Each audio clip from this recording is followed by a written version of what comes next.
Guys, understanding your physiology on actually wanting to change it or affect it or influence it to make change. Let's pick working out as a prime example, right?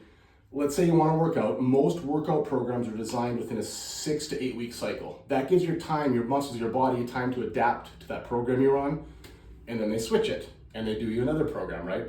And here's what's neat, is you don't just go to the gym once a week expecting change over that 6 to 8 weeks, correct? You have to go multiple times a week if you want to actually make change. So same thing with chiropractic care. You can't just come once and expect to be better. Just like doing sit-ups for one day, you can't expect a six-pack. That's impossible, right? You got to put in a little bit of time, energy, with frequency and duration. And if you can do that, your body will actually get better. So stick with it. We'll get you there.